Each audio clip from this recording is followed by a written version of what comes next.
Head of the जो state है वो लेजिस्लेचर यानी पार्लियामेंट का ही हिस्सा होते हैं। इंडिपेंडेंट जुडिशरी होनी चाहिए किसी भी डेमोक्रेटिक कंट्री में। बेटा इंडिपेंडेंट जुडिशरी का मतलब क्या है? सब जगह डेमोक्रेसी है बट डेमोक्रेटिक गवर्नमेंट सब जगह सेम हो ये जरूरी नहीं है। गोल क्या है गवर्नेंस का, that also makes a difference. So these are the different type of governments which can be seen all over the world. Hello dear students, welcome to your study platform Concept Corridor and I am your mentor Yogita Dhami. So today we are here going to start the 9th chapter for class 7 social science from the rulers to the ruled types of governments, and this is basically the first chapter of your theme D governance and democracy. बेटा इससे पहले first 5 chapters हमने already cover कर लिए हैं. In case you have missed them out, link is given in the description. बाद में जाके उनको check कर सकते हो. And if you want notes of all these chapters, join my Telegram channel. Again link is there in the description. वहाँ पर I will share all these PPTs and you can access them easily. ठीक है? Now let's get started the chapter here. Chapter is starting with some beautiful lines which are there from अर्थशास्त्र, जो कि किसने लिखी थी? कौटिल्य ने. Now what is अर्थशास्त्र? I hope you know the importance of अर्थशास्त्र now. Chapter 4 and 5 पढ़ लिया ना हिस्ट्री का. What is अर्थशास्त्र? It is the ancient text which is considered as the science of governance and economics. So because we are talking about government here, so यहाँ से कुछ line पढ़ना तो बनता है. देखो क्या लिखा हुआ है यहाँ पर. A ruler's duties in the internal administration of the country are threefold. बेटा कौटिल्य ये बताते हैं कि जो रूलर की ड्यूटी है इंटरनल एडमिनिस्ट्रेशन में वो 3 फोल्ड में होती है। अब पहले तो यहाँ रूलर कौन है? अभी के टाइम पे हमारा रूलर कौन है? गवर्नमेंट। तो यहाँ पर हम गवर्नमेंट को कंसिडर करेंगे। So government's duty in the internal administration of the country is in 3 folds. The first one is रक्षा, द सेकेंड वन इज पालन and the third one is योगक्षेमा। क्या मतलब इन सबका? कुछ को तो समझ में आ रहा है ना? Raksha means protection. Now protection against whom? Protection against the enemy, the one who is going to harm our country, the one who is going showing aggression to our country. ठीक है? So protection of the state from external aggression. अगर कोई बाहर से attack करने की सोचे तो हम अपनी कंट्री को प्रोटेक्ट कर सकें, ये गवर्नमेंट की पहली ड्यूटी है. सेकेंड इज पालन. बेटा कंट्री के अंदर भी तो लोग पीस एंड हार्मनी में रहने चाहिए, अंदर कन्फ्लिक्ट्स नहीं होने चाहिए. उसके लिए क्या करना चाहिए गवर्नमेंट को? To maintain the law and order. तो सेकेंड ड्यूटी इज पालन, that means maintenance of law and order with in the state. And the third duty is योगक्षेमा, means safeguarding the welfare of the people. Government को continuously people के welfare के लिए काम करते रहना चाहिए. ठीक है, चलो moving ahead. Now let's find out the big questions, the big mysteries we are going to unfold here in this chapter. First question, what are the different types of government? All over the world कितनी अलग type की government हो सकती हैं? We will see that. Next question, where do government get their power from? Government के पास power आती कहाँ से? कौन उनको पावर देता है? Next, how does a countries government interact with the people? People और जो गवर्नमेंट है उसके बीच में इंटरेक्शन किस तरीके से हो सकता है? And the fourth question, why does democracy matters? बेटा गवर्नेंस में डेमोक्रेसी की इतनी इंपॉर्टेंस क्यों है? So these are the 4 big questions we are going to find answer for, and by the end of the video you will be able to answer all these questions on your own. ठीक है, start करते हैं बेटा first question के साथ. What are the different types of government? अब बेटा types of government समझने से पहले आपको ये पता होना चाहिए that what is government. Government होती क्या है? गवर्नमेंट इतनी इंपॉर्टेंट क्यों है हमारे लिए? Let's find it out with the topic government and its function. अब जब हम ये वर्ड गवर्नमेंट बोलते हैं तो हमारे दिमाग में क्या आता है? कुछ ऐसे लोग जिनको हमने इलेक्ट किया है. Now they are having the power. Power किस चीज़ की? They are having the power to take decision on our behalf. They have the power to make some rules, to make some laws which will be followed by whole country. So that's why they are in power. है ना? तो हम बोल सकते हैं कि ऐसे लोग जिनके पास अथॉरिटी है जो कि हमने दी. क्यों दी हमने? क्योंकि हमने उनको इलेक्ट किया. तो हमने उनको authority the. Now they are ruling the country. ना रूलिंग, बेटा इस वर्ड को पहले क्लियर करो. यूजुअली जब हम रूल बोलते हैं ना तो दिमाग में क्या आता है कि ऐसा कोई राजा बैठा होगा थ्रोन पे और वो बिल्कुल ऑर्डर दे रहा होगा. यहाँ पर हमारी कंट्री में रूलिंग का मतलब क्या है? दोज पीपल जिनके बात अगर वो बोलें ये तो वो एक लॉ बन जाता है. अगर सब मिलकर बोलें, सब लोग उसमें एग्री करें तो वो एक लॉ बना सकते हैं. सो जिसकी बात मानी जाएगी वही रूल करता है ना? So that's why. देखो डेफिनेशन कैसे लिख सकते हैं? Government is the system. Government is a system which is having lots of people. So government is a system of authority which rules the country and looks after the welfare of the people. वो country को rule करते हैं, means country के लिए law बनाते हैं, amend करते हैं. और क्यों बनाते हैं? So that they can look after the welfare of the people. ये है main M, welfare of the people. इसके लिए गवर्नमेंट को काम करना होता है. Am I clear? Now, these are some of the pictures. कुछ जानी पहचानी से लग रही है? कहाँ पढ़ी थी ये? क्लास 6 में, है ना? क्लास 6 में जो ग्रास रूट डेमोक्रेसी पार्ट 1 था वहां पर आपने पिक्चर देखी थी. क्या दिखा रखा है इसमें? Different types of public services. Now what are public services? Such services which are provided by the government for the people and these are maintained by the government. ये गवर्नमेंट प्रोवाइड करवाती है और मेंटेन भी government ही करती है, लेकिन किसके लिए? हमारे लिए, फॉर द पीपल. ठीक है. अब यहाँ देखो अलग अलग पिक्चर दी हुई है, क्या क्या है इसमें. ये क्या दिखा रखा है? डिफेंस है ये, है ना, तो हमारी कंट्री की प्रोटेक्शन हो रही है. This is health care and services. This is road transport and infrastructure. ये क्या है? Disaster management. This one is traffic management. यहाँ पे पुलिस भी ले सकते हो आप. Next one is, this is law and judiciary. Here it is showing the education. This is railway transport, postal services, banking services. So these are different kind of the services which are provided by the government. So can we say that these are the functions basically? Isn't it? These are the functions of the government. The first one is safeguarding the country. That is the functions of the government. अभी हमने अर्थशास्त्र की कुछ lines पढ़ी थी. क्या था उसमें पहला फंक्शन? सेफगार्डिंग, है ना, तो प्रोटेक्शन. इसके अलावा देखो यहाँ पर मेंटेनिंग लॉ एंड ऑर्डर हो रहा है पुलिस के थ्रू. ठीक है. उसके अलावा अलग अलग सर्विसेज प्रोवाइड करवाई जा रही है गवर्नमेंट के थ्रू. हेल्थ केयर की सर्विस है, एजुकेशन की सर्विसेज है, बैंकिंग की सर्विसेज है ना. उसके अलावा मेंटेन कर रहा है वो हमारे इंफ्रास्ट्रक्चर को.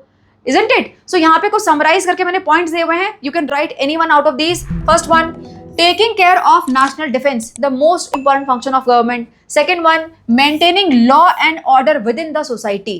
अब अगर कंट्री के पास प्रॉपर नेशनल डिफेंस है, सोसाइटी में proper law and order maintain हो रहा है, तो कंट्री में क्या बना रहेगा? Peace, stability, security for the people. ठीक है. Next, working for the welfare and improving the people's life. This is the function of government. How? By delivering the essential goods and services like education, healthcare, banking, postal services, infrastructure. ये हमने already देख लिया. उसके अलावा managing the economy and economic activities, very very important. बेटा अपने country को economically stronger बनाना, ये भी तो गवर्नमेंट का फंक्शन है. Next one, managing the relationship with the other countries. दूसरी कंट्रीज के साथ हमारे रिलेशनशिप अच्छे होने चाहिए. Again function of government. Clear? So these are some of the function. इनके अलावा भी अगर आपको कुछ पता है तो आप यहाँ पे लिख सकते हो. Am I clear? चलो, moving ahead. Now, what type of governance we are having in our country? We are having democratic government, है ना? अब what is the meaning of this word democracy? Again, class 6 का है बेटा, पढ़ा हुआ है पहले से. ये word कहाँ से लिया हुआ है? This is from the Greek word. Demos का मतलब होता है people and kratos का मतलब होता है rule. So, such country where there is a rule of people.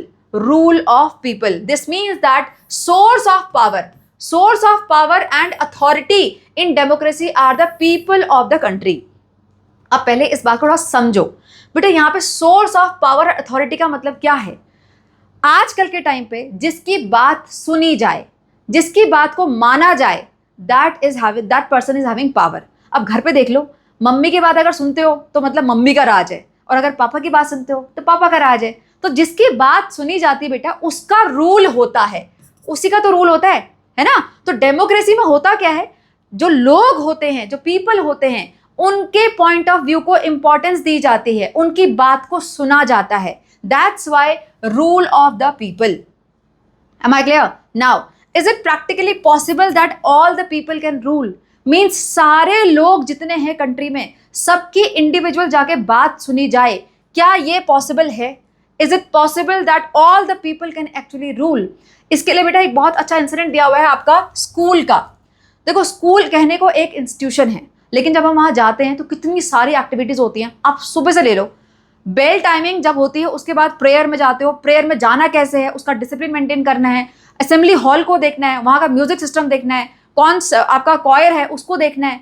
उसके बाद अगर कोई एक्टिविटी स्कूल में हो रही है तो उसके लिए आपको रूल्स एंड रेगुलेशंस चाहिए. Isn't it? So there are so many things which are happening in the school. तो यहाँ पर इस इंसिडेंट में जो आपकी यहाँ पर एक हेड टीचर है, वो रियलाइज करती है कि यहाँ पर हमको एक स्टूडेंट कमेटी बनानी चाहिए.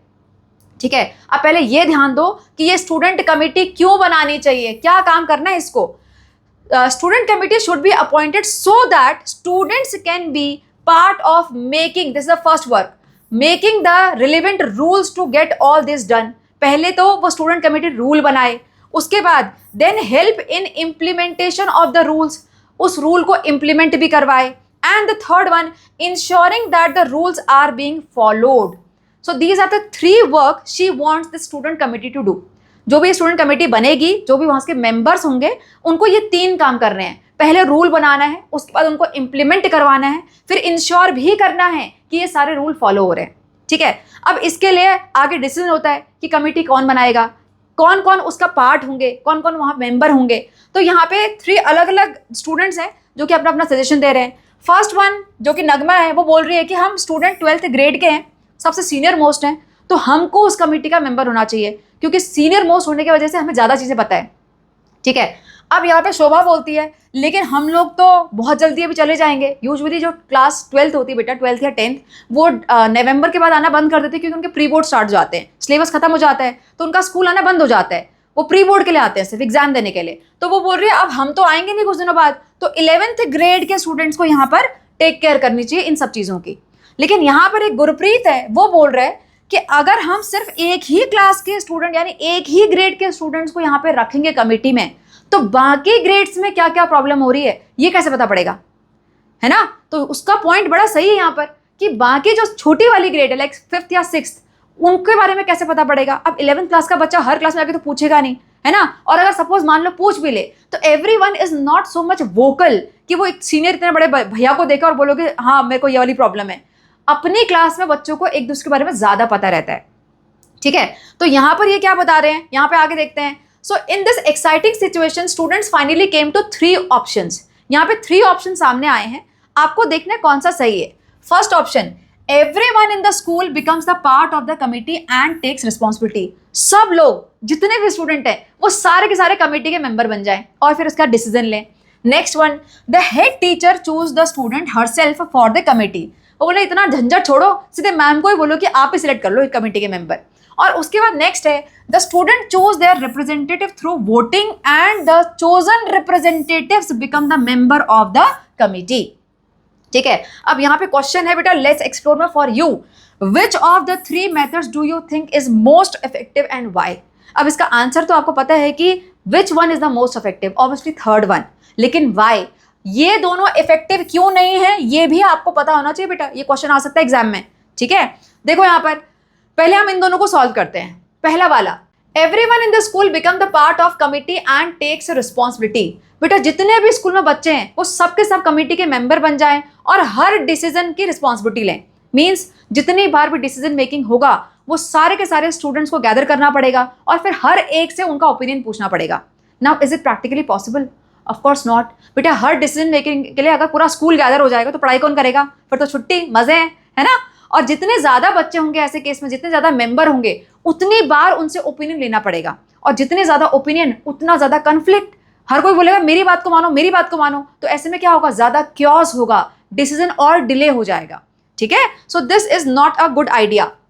It is not possible because it is not practical for all the students to gather and take every decision. First point. Second, it will create confusion and delay in decision and other activities of the school will be affected. ठीक है। Second question. The head teacher chose the students herself for the committee. Is it a good idea? उन्होंने बोला कि कौन इतना effort डाले, teacher को बोलते कि मैम आप सेलेक्ट कर लो members. Now, is it possible? बेटा अगर कभी भी टीचर्स को चूज करना होता है ना तो वहां पर हमेशा बायसनेस आ ही जाता है, बिकॉज हर स्कूल में कुछ बच्चे ऐसे होते हैं जो आउटशाइन करते हैं। They are maybe very good in studies और उनका डिसिप्लिन में बहुत अच्छे होंगे वो, या तो बहुत एक्टिव होंगे। तो इन कुछ क्राइटेरिया के हिसाब से टीचर्स हमेशा बच्चों को सेलेक्ट करते हैं। ठीक है। तो ऐसे में क्या होगा, हो सकता है एक ही स्टूडेंट एक ही क्लास से 3-4 बच्चे सेलेक्ट हो जाएं और किसी ग्रेड से हो ही ना। ठीक है। So again this is not a good idea. Not a good idea because her idea means teachers idea of choosing student may be work or capability specific. ऐसे में क्या होगा, in such case many students will not have a role and way to ensure that their voice is also heard. ऐसे में जिस जिस grade से बच्चे वो सेलेक्ट नहीं करेंगे उन ग्रेड के बच्चे अपनी बात है उसको नहीं पहुंचा सकते आगे। ठीक है। So again it is not a good idea. Coming to third one, the students choose their representative through voting and chosen representative become the member of the committee. Third option में क्या बताया हुआ है कि जो स्टूडेंट है वो अपने ही बीच से किसी रिप्रेजेंटेटिव को चूज करें थ्रू वोटिंग सिस्टम, और जो रिप्रेजेंटेटिव होगा वो बन जाएगा member of the committee. Now let me explain you with the help of your class. मान लो आपके स्कूल में there are 5 sections of 7th grade. अब उन सारे सेक्शंस में से कुछ बच्चे तो ऐसे होते हैं ना बेटा जो बहुत इंथुसियास्टिक होते हैं, जो बोलेंगे हमें इस कमिटी का मेंबर बनना है, हम खड़े होंगे इलेक्शन के लिए। ठीक है। अब मान लो 3 students are there who are standing for the election. अब उन तीनों के लिए वोटिंग होगी, जिसको सबसे ज्यादा वोट मिल जाएंगे वो क्या बन जाएगा, वो बन जाएगा 7th ग्रेड का representative and that person will be the member of the committee. जब भी कमिटी में कोई डिसीजन मेकिंग होगा तो वो भी वहां पर जाके पार्टिसिपेट करेगा। वो किसको रिप्रेजेंट करेगा वहां पर? वो ग्रेड 7 को रिप्रेजेंट करेगा। ठीक है, so who is representative? A person who is chosen to act and make decision on behalf of another person और अ ग्रुप ऑफ पीपल। यहां पर ग्रुप ऑफ पीपल कौन था इस एग्जाम्पल में? 7th grade. और चोजन मेंबर कौन है? जिसको सबसे ज्यादा वोट मिले, जिस बच्चे को। ठीक है, now why this method is very good? यहां पे क्या हो रहा है बेटा? From each grade students can elect representative from among themselves and someone they believe. वो किसको चूज करेंगे? Someone who can serve on the committee, जो कमिटी में प्रॉपर जाके सर्व कर सके, उसके लिए कैपेबल हो। Second, speak and decide on their behalf, उनकी बात को जाके वहां पे रख सके कमिटी के सामने, है ना, उनके बिहाफ में बोल सके। Can advocate for their class needs, अगर उनकी क्लास में कोई प्रॉब्लम है, कुछ जरूरत है, तो उसके लिए वहां जाके बात करके उसका सॉल्यूशन लेके आए। ये नहीं कि वहां जाके सिर्फ बोल के आ गए, बात खत्म। नो बेटा, रिप्रेजेंटेटिव के पास इतनी कैपेबिलिटी होनी चाहिए कि वो वहां अपनी बात को मनवा सके। ठीक है, सो बेटा this way of choosing the representative is known as democratic way. इसी को तो डेमोक्रेसी बोलते हैं। यहां पे हुआ क्या? सारे बच्चों ने इनडायरेक्टली पार्टिसिपेट किया डिसीजन मेकिंग में। कैसे? वोटिंग के थ्रू। उन्होंने चूज किया अपना रिप्रेजेंटेटिव ना, तो यानी उन्होंने खुद अथॉरिटी दी उस रिप्रेजेंटेटिव को कि वो उनके लिए जाके वहां बात करके आए, उनके लिए जाके डिसीजन लेके आए। Am I clear? देखो, this is the democratic way of choosing the representative and forming a committee. अब इंडिया में देखो बेटा, गवर्नमेंट ऐसे ही तो बनती है। गवर्नमेंट के जो मेंबर्स हैं वो हमने चूज करे। कैसे? ड्यूरिंग द इलेक्शन टाइम हमारे एरिया से कुछ लोग खड़े होते हैं इलेक्शन में, अलग अलग पार्टीज से, हम उनको जाके वोट करते हैं। जिसको सबसे ज्यादा वोट मिल गए, फिर वो क्या बन जाता है? वो बन जाता है हमारे एरिया का रिप्रेजेंटेटिव। उसको ये अथॉरिटी मिल जाती है कि वो गवर्नमेंट के साथ बैठेगा और वहां पे हमारे बिहाफ पे डिसीजन लेगा, हमारे लिए जाकर बात करेगा। Understood? So that's why we are having representative democracy in India. आगे डिटेल में पढ़ेंगे इसको। ठीक है, अब बेटा इसके आगे हम पढ़ने वाले हैं different type of democracies, different type of governments all over the world. तो इसके लिए पहले आपको कुछ टेक्निकल टर्म्स पता होने चाहिए जिससे कि आपको डिटेल में समझ में आए। Now what are these terms? The first one is organ of government. What are the organ of government? Class 6 का टॉपिक है। देयर आर 3 पढ़े हुए हैं पहले से। कौन कौन से हैं?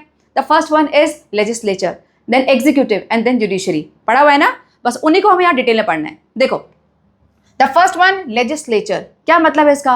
बेटा लेजिस्लेट का मतलब होता है लॉ से रिलेटेड काम करना, लॉ चेंज करना, नए लॉ बनाना, किसी लॉ को एबॉलिश करना। Everything is done by this body of the government. This is the first body. अब ये बॉडी कहाँ मिलती है? बेटा पार्लियामेंट। पार्लियामेंट को ही लेजिस्लेचर बोला जाता है। The whole parliament is known as legislature. ठीक है, देखो, the body of government responsible for making laws. India में इसको बोला जाता है पार्लियामेंट, लेकिन ऑल ओवर द वर्ल्ड सब जगह पार्लियामेंट नहीं बोलते, इसके अलग अलग नाम होते हैं। जैसे कि यूएसए में इसको बोला जाता है कांग्रेस। ठीक है, अब बेटे ज्यादातर जो बड़ी कंट्रीज हैं वहां पर इस पार्लियामेंट में, यानी जो लेजिस्लेचर है, उसके 2 हाउस होते हैं। There are 2 house for every legislature. What is that? Upper house and lower house. लेकिन ये कंपल्सरी नहीं है। ज्यादातर जहां पर ज्यादा पॉपुलेशन है, the big countries, they are having these 2 houses. जो छोटी कंट्रीज है वहां कहीं कहीं सिंगल हाउस भी देखा जाता है।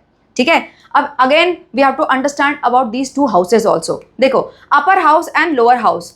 इन most of the countries the lower house is having more power.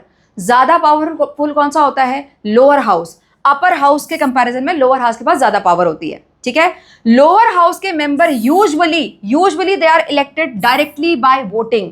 लोग इसमें इनके जो मेंबर होते हैं उनको खुद सेलेक्ट करते हैं। जैसे हमारी कंट्री में जो लोकसभा इलेक्शन सुना आपने, every 5 year it happens, Lok Sabha election. तो लोकसभा इलेक्शन में जो भी सिलेक्ट होगा वो बन जाएगा आपका लोअर हाउस का मेंबर। सो हमने क्या करा? थ्रू वोटिंग इनको सेलेक्ट करा।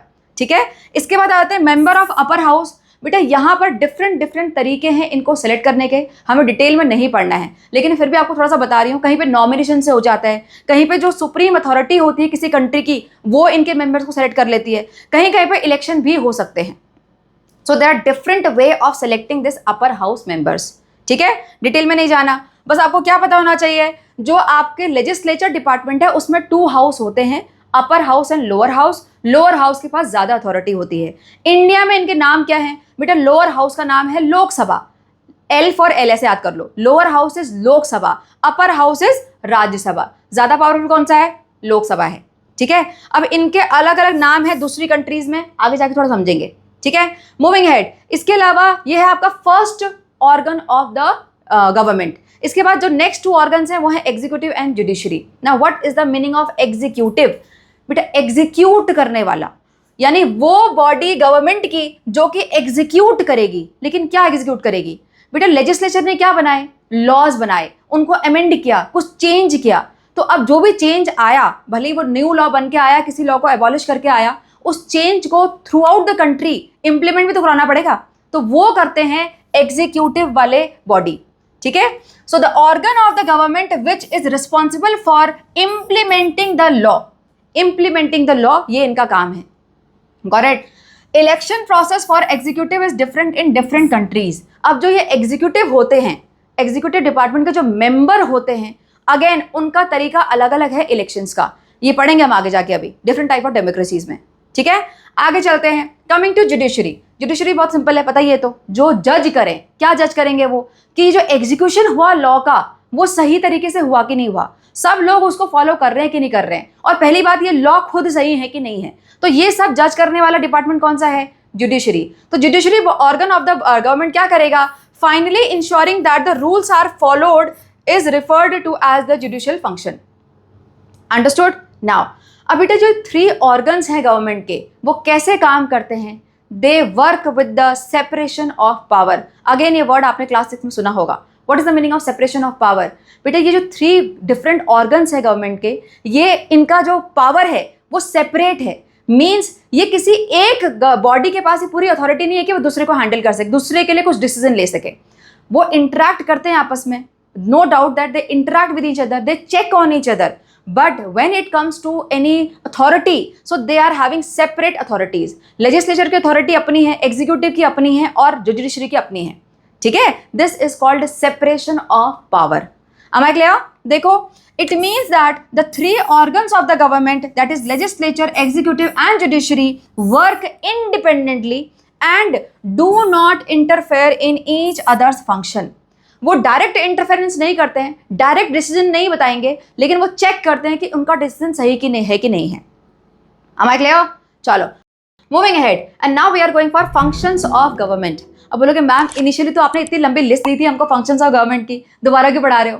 बेटा वहां पर हमने पढ़े थे different type of functions which government do for us. यहां पर हमें पढ़ना है how these functions are being carried out by the government. Government कर कैसे रही है इन फंक्शंस को? Let me give an example of let's say maintenance of law and order, ठीक है। अब बेटा लॉ एंड ऑर्डर में भी पर्टिकुलरली आजकल साइबर क्राइम पे बहुत ज्यादा चेक रखा जा रहा है ना? क्यों रखा जा रहा है? आज से 30-40 ईयर्स पहले सब लोग मनी ट्रांजैक्शन बैंक से करते थे, आजकल सब कुछ ऑनलाइन हो गया है। तो ऑनलाइन अगर हो गया है तो फ्रॉड भी उतने हो रहे हैं। अब उस फ्रॉड को चेक में रखने के लिए क्या किया होगा? सबसे पहले गवर्नमेंट ने कुछ रूल बनाए होंगे। तो गवर्नमेंट की किस बॉडी ने वो फंक्शन किया होगा? वो फंक्शन किया होगा लेजिस्लेचर बॉडी ने। सो लेजिस्लेचर फंक्शन क्या हुआ यहाँ पर कुछ बने कुछ rule, the creation of rule, that is called legislative function, and these rule will serve as a proper framework for running the country. पूरी कंट्री को प्रॉपर तरीके से चलाने के लिए ये जो रूल बने वो क्या होंगे? वो एक फ्रेमवर्क हो जाएंगे, ठीक है। अब इन रूल को इंप्लीमेंट कराया जाएगा, वो कौन करेगा? हमारा executive department. So executive body of the government, what they will do, they will implement these rules and administer them throughout the country। कि ये देखेंगे कि पूरी कंट्री में ये रूल प्रॉपरली फॉलो हो रहे हैं कि नहीं हो रहे, वो एडमिनिस्ट्रेशन भी करेंगे, ठीक है। अगर मान लो उनको लगा कि कोई रूल फॉलो नहीं कर रहा, ना what they will do, they will present that person in front of the judiciary function, यानी जुडिशरी के सामने इसको पेश कर देंगे। So here comes the judiciary function. What they will do, finally ensuring that rules are followed is referred as the judicial function. So beta these are the 3 different functions that government does to provide us any service। जो भी हमारे लिए government काम करती है उसमें government की ये 3 डिफरेंट बॉडीज इस तरीके से अपना अपना फंक्शन करते हैं, और तब हमको कोई सर्विस मिलती है, तब हमारे लिए कोई काम होता है। Am I clear? चलो moving ahead, and now we are going for democratic governments all around the world. आज के टाइम पे वर्ल्ड में आपको कितनी अलग टाइप की डेमोक्रेसीज देखने को मिल सकती हैं, that we have to understand here, ठीक है। Starting with this beautiful mural। What is mural? A painting which is directly drawn on wall or high rise ceiling। वहां पर अगर बनाई जाए पेंटिंग उसको mural बोलते हैं। ये कहाँ का है बेटा? This is from the library of Congress USA। Now I hope you know the meaning of Congress. जो हमारे लिए पार्लियामेंट है वही क्या है यूएसए में, कांग्रेस है, ठीक है। तो वहां की लाइब्रेरी में ये पेंटिंग बनी हुई है, दिस इज द मूरल। क्या लिखा है इसमें बेटा, इस फ्रेज पे ध्यान दो। ये फ्रेज दिया था जो यूएस के प्रेसिडेंट थे अब्राहम लिंकन, उन्होंने डेमोक्रेसी के बारे में। डेमोक्रेसी को कैसे डिफाइन किया उन्होंने बोला democracy means government of the people, by the people and for the people. Now what does it mean बेटा, गवर्नमेंट किससे बनी होती है, लोगों से, तो that's why government of the people. इनको कौन चूज करते हैं, अगेन लोग करते हैं, so that's why by the people. और गवर्नमेंट काम किसके लिए करती है, कंट्री में जितने भी लोग होते हैं उन सबके लिए, so that's why for the people. Clear, this is the perfect way of explaining the democracy. और बेटा ये फ्रेज बहुत ज्यादा यूज होता है आजकल भी डेमोक्रेसी को एक्सप्लेन करने के लिए, ठीक है। चलो moving ahead, and now let's try and understand that why this democracy is so popular, why everyone wants to a democratic government in their country। ऐसा क्या है बेटा डेमोक्रेसी में, what are the basic principles that we have to find out here, ठीक है। Democracy is the most popular form of government in modern world. अब यहाँ पे एक लिस्ट दी हुई है आपकी एनसीईआरटी में, जहाँ पे बताया हुआ है कि डिफरेंट डिफरेंट कंट्रीज ने कब डेमोक्रेसी को अपने वहाँ स्टैब्लिश किया था प्रॉपर तरीके से। बेटा सबसे पहला इसमें लिस्ट में है यूएसए, कब किया था, 1787। इससे पहले हिस्ट्री में अगर देखा जाए तो पहले भी कहीं ना कहीं छोटी मोटी डेमोक्रेसी हमने देखी थी, लेकिन not as a proper democratic government for whole country. जो प्रॉपर डेमोक्रेटिक गवर्नमेंट आई थी पूरी कंट्री के लिए वो थी यूएसए में सबसे पहली बार, कब, 1787। इसके बाद Switzerland 1848, India 1947, Germany 1949, Kenya 1964, Nepal recent one 2008। बेटा ये लिस्ट बहुत छोटी है, इससे अगर प्रॉपर सारी कंट्रीज को लिस्ट में ले लेंगे तो फिर तो नॉन एंडिंग हो जाएगा, है ना। अब यहाँ पर देखो सब जगह डेमोक्रेसी है, सब जगह डेमोक्रेसी है, बट डेमोक्रेटिक गवर्नमेंट सब जगह सेम हो ये जरूरी नहीं है बेटा। डेमोक्रेसी जो अप्लाई करी जाती है यानी डेमोक्रेटिक गवर्नमेंट कैसे काम करती है उसके अलग अलग तरीके होते हैं, and that difference we are going to find out here, ठीक है। अब डिफरेंस पे जानने से पहले एक बार कुछ सिमिलरिटीज देखते हैं। There are some fundamental principles of any democracy which should be followed, which needs to be followed if a country is a proper democratic country. Clear? Now what are these fundamental principles? There are 6 जो कि आपके NCERT में दिए हुए detail में। देखो पहले वाले साइन को जरा ध्यान से देखो, क्या दिखा रहा है, इक्वालिटी।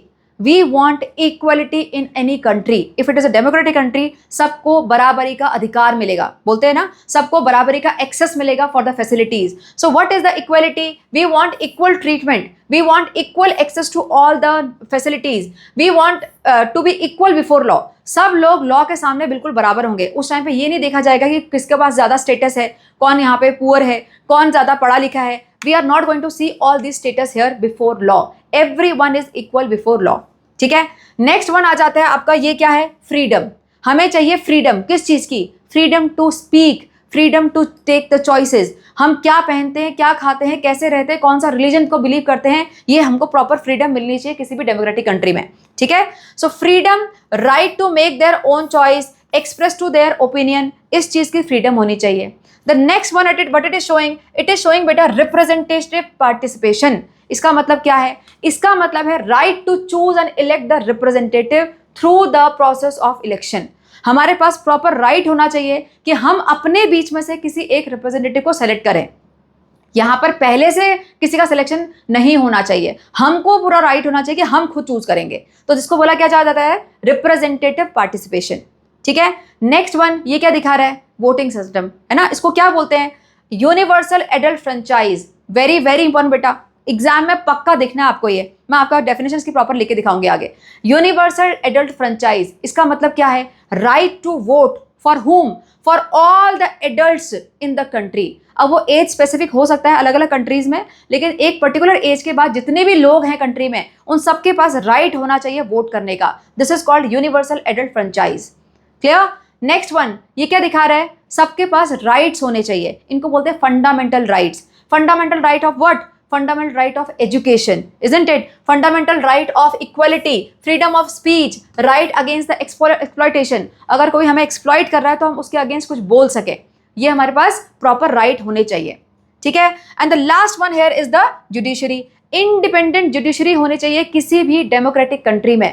बेटा independent judiciary का मतलब क्या है, हमने अभी 3 organs of government पढ़े थे, है ना। लास्ट वाला थर्ड वाला क्या था, जुडिशरी। ये जो जुडिशरी सिस्टम है ये प्रॉपरली इंडिपेंडेंट होना चाहिए। हमारी कंट्री में तो है, लेकिन किसी भी डेमोक्रेटिक कंट्री में ये प्रॉपर इंडिपेंडेंट होना चाहिए, यानी किसी के कंट्रोल में नहीं होना चाहिए, स्पेशली गवर्नमेंट के कंट्रोल में नहीं होना चाहिए, नहीं तो गवर्नमेंट को कौन चेक करेगा, ठीक है। So why it is so, to ensure that rights are protected, laws are followed by citizen and the government also, that is why, ठीक है। अब इसका अगेन आंसर हमको डिटेल में पढ़ना है क्योंकि एनसीईआरटी में क्वेश्चन दिया हुआ है, क्लियर।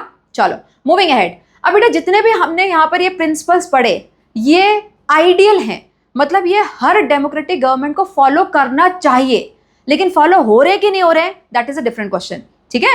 देखो यहाँ पर these fundamental principles have been evolved over the time. हर कंट्री ने डे वन से, जिस दिन उन्होंने डेमोक्रेसी फॉलो करी उसी दिन से सारे के सारे प्रिंसिपल को फॉलो करना स्टार्ट नहीं किया था, ठीक है, वो धीरे धीरे इवॉल्व हुआ।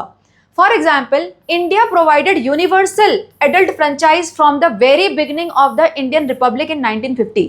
जिस दिन इंडियन रिपब्लिक बना उसी दिन से ये यूनिवर्सल एडल्ट फ्रेंचाइज यानी कि right to vote for every adult that was given in India. लेकिन on the other hand Switzerland women got the right to vote only in 1971। और भी कई सारी कंट्रीज हैं बेटा जहां पर सिर्फ जो मेन थे कंट्री के वो वोट कर सकते थे, वुमेन नहीं कर सकती थी, स्लेव्स नहीं कर सकते थे। अभी आगे पढ़ेंगे, ठीक है, आगे देखते हैं। The above principles are ideal but all the democracies are not able to put them in practice. हर जगह पे ये प्रैक्टिस में नहीं थे, धीरे धीरे इवॉल्व हो रहे हैं, अब आ रहे हैं, ठीक है। It is important for the citizens to keep these ideals in front of them. अब बेटा अगर डेमोक्रेटिक कंट्री है इसका मतलब पीपल वहां पर बोल सकते हैं, पीपल का भी राइट है। तो अगर पीपल को यानी सिटीजन्स को ये आइडियल पता होंगे, ये सारे प्रिंसिपल पता होंगे, तो वो गवर्नमेंट के सामने जाके प्रोटेस्ट कर सकते हैं, बता सकते हैं कि भाई हमें ये वाले जितने राइट हैं डेमोक्रेसी के वो चाहिए, तो उनको मिल सकते हैं फिर धीरे धीरे, अगर नहीं मिल रहे हैं तो। Am I clear? चलो now here don't miss it out for you some information which we have already discussed. As we have stated in the beginning, democracies have evolved over the time and so have their characteristics. Even today there is a lot of differences in the functioning of these democracies. And what are the differences? Next वही पढ़ना है हमें, ठीक है। आगे देखते हैं। It is useful to remember that when these countries adopted democracies, they may not have all the principles of democracies as we understand them today. जितने भी हमने अभी प्रिंसिपल पढ़े थे डेमोक्रेसी के वो सब सारे के सारे शुरू से इंप्लीमेंट नहीं हुए थे। कहाँ नहीं हुए थे? ये देखो एग्जाम्पल दिया हुआ है, the effective adult universal adult suffrage. इससे पहले मैंने क्या बोला था? यूनिवर्सल एडल्ट फ्रेंचाइज, यहाँ लिखा हुआ है यूनिवर्सल एडल्ट सफरेज। बेटा एक ही चीज है, right to vote for each and every adult of the country, ठीक है। सो जो यूनिवर्सल एडल्ट सफरेज था वो in UK it happened in 1928 और in USA it is by 1965। USA में देखो कब डेमोक्रेसी आ गई थी? 1787 में। और यूनिवर्सल एडल्ट सफरेज कब मिला है? 1965 में, इतने सालों बाद, ठीक है। अब यहाँ पे बेटा ये universal adult suffrage and universal adult franchise exam में 100% आपको दिखेगा ये ना। What is the meaning of this? मैंने यहाँ प्रॉपर आपको डेफिनेशन लिख के दी हुई है। It means that every adult citizen of the country has the right to vote irrespective of the any discrimination. Discrimination किस चीज का? बेटा डिस्क्रिमिनेशन कास्ट का, religion, gender, wealth, education, social status, ऐसा कोई भी डिस्क्रिमिनेशन नहीं होना चाहिए वोटिंग के लिए। अगर कोई भी एडल्ट है कंट्री में उसका प्रॉपर राइट होना चाहिए कि वो वोट करके आए। Am I clear? चलो moving ahead, now let's go for the types of democracy. हम शुरू से क्या बोल रहे हैं? डेमोक्रेसी अलग अलग टाइप्स की हो सकती है डिफरेंट डिफरेंट कंट्रीज में, यानी डेमोक्रेटिक गवर्नमेंट अलग अलग टाइप की हो सकती है, ठीक है। कैसे होती हैं बेटा? इसको समझने के लिए वो स्कूल वाला एग्जाम्पल दिमाग में रखना है। स्कूल में क्या हो रहा था? The first choice was where all the people are coming, gathering and taking the decision. तो वहां पर क्या हो रहा था? जो भी लोग थे, जो भी स्टूडेंट थे, वो डायरेक्ट डिसीजन ले रहे थे, direct. This is called direct democracy. और थर्ड वाला क्या था? जहां पर वोटिंग हुई, हमने रिप्रेजेंटेटिव को चूज किया, अब रिप्रेजेंटेटिव जा रहा है मीटिंग में और फिर वहां पर जाके डिसीजन ले रहा है। तो ये है रिप्रेजेंटेटिव डेमोक्रेसी, जो कि इंडिया में भी होती है, ठीक है। The two type of democracy we have to understand is direct democracy and representative democracy. बहुत ईजी है, समझ में आ जाएगा। देखो डायरेक्ट डेमोक्रेसी में क्या हो रहा था? People themselves directly take part in making the rules and regulations and functions. लोग खुद जा रहे थे हर मीटिंग में, सारे बच्चे खुद जाएंगे मीटिंग में और हर डिसीजन में पार्टिसिपेट करेंगे। So people themselves directly take part in making all the rules, regulations, everything. ठीक है। Citizen gathers, discuss and vote for each law and policy. Her policy के लिए गैदरिंग होगी, हर पॉलिसी के लिए वोटिंग होगी, ठीक है। यहाँ पर there is no representative people govern themselves directly, यहाँ पर कोई रिप्रेजेंटेशन नहीं होता, लोग खुद जाके गवर्न करते हैं खुद को, एक तरह से ऐसे मान लो, ठीक है। अब इस टाइप की डायरेक्ट डेमोक्रेसी कहाँ देखी जाती है बेटा, इसका एग्जाम्पल है स्विट्जरलैंड, यहाँ देखी जाती है, ठीक है। Now coming to representative democracy, यहाँ क्या हो रहा है, जो भी हमारी कंट्री में हो रहा है बस वही लिखना है आपको। देखो first one, people elect representative, then the representative make the law and decision behave on behalf of the people। लोगों ने अपना रिप्रेजेंटेटिव सेलेक्ट कर लिया, अब उनका काम खत्म। अब रिप्रेजेंटेटिव का काम है कि वो जाके लॉ बनाएगा या डिसीजन लेगा उनके बिहाफ पे, ठीक है। Next one, people elect their representative through the universal adult franchise. ये अपने जो रिप्रेजेंटेटिव कैसे सेलेक्ट करते हैं, थ्रू यूनिवर्सल एडल्ट फ्रेंचाइज। इसका मतलब क्या है, वोटिंग। सिंपल वोटिंग वर्ड का इतना बड़ा नाम है, अब यहां मैंने क्यों लिखा हुआ है, सो दैट आपको ये याद हो जाए, ठीक है। Next, people govern indirectly through their chosen representative. अब यहां पे देखो बेटा, पीपल खुद डायरेक्ट रूल कर रहे हैं, यहां पर पीपल कैसे गवर्न कर रहे हैं, इनडायरेक्टली, क्योंकि उनके बिहाफ पे रिप्रेजेंटेटिव कर रहे हैं, तो इनडायरेक्ट गवर्नेंस होती है यहाँ पर, ठीक है। एग्जाम्पल कहाँ है, इंडिया, ठीक है। अब यहाँ पर बेटा इस वाले गवर्नेंस की, इस टाइप की डेमोक्रेसी की लिमिटेशन क्या है, इसकी लिमिटेशन ये है, the limitation of this form of government is that it is very hard to carry out in practice. बेटा इस टाइप के डायरेक्ट डेमोक्रेसी को प्रैक्टिस में लेके आना बड़ा मुश्किल है। अगेन स्कूल वाला इंसिडेंट दिमाग में रख के चलो बेटा, जितने ज्यादा पॉपुलेशन होगी कंट्री की, उतनी बार लोगों को इकट्ठा करना मुश्किल है, वहां प्रॉपर डिसिप्लिन चाहिए, फिर लॉ एंड ऑर्डर चाहिए, और जितने ज्यादा लोग उतने ज्यादा ओपिनियन, जितने ओपिनियन उतना ज्यादा conflict, so that's why very hard to carry out in practice, ठीक है। That's the limitation. What are the benefits of representative democracy then? इसके क्या बेनिफिट हैं बेटा, यहाँ पर the government is always accountable to the people means answerable to the people। अब क्या मतलब इस बात का बेटा, मान लो कोई डिसीजन लिया गया, कौन ले रहा है, गवर्नमेंट ले रही है, अच्छा हुआ तो वेरी गुड, अगर खराब हुआ तो we can hold them responsible ना, कि आपके वजह से गलत हुआ। Now government is responsible and answerable, government उस पर और काम करके फिर उसको रेक्टिफाई करेगी। लेकिन अगर वही चीज डायरेक्ट डेमोक्रेसी में होगा, जहां पे सभी लोगों ने मिलकर डिसीजन लिया और वहां पर कोई डिसीजन लिया और वो गलत हो गया मान लो, तो वो किसको रिस्पॉन्सिबल होल्ड करेंगे, वहां पर खुद ही तो जाके डिसीजन लेके आए ना। फिर वहां पर क्या होगा, जो मान लो थोड़े बहुत पीपल उस डिसीजन के अगेंस्ट होंगे, फिर वो वहां पर लड़ेंगे जाके कि तुम्हारे वजह से हुआ, ये हमारे वजह से हुआ, उससे क्या होगा, ज्यादा क्योस। यहाँ पर सिंपल है कि भाई गवर्नमेंट काम कर रही है, you are responsible whether it is good और bad, if it is bad you need to rectify that, ठीक है। So that's why government is answerable here. Am I clear? चलो, so what we got to know till now, democracy can be broadly classified into two categories, direct and representative। Now representative democracy के भी दो part होते हैं, the first one is presidential democracy and the second one is parliamentary democracy।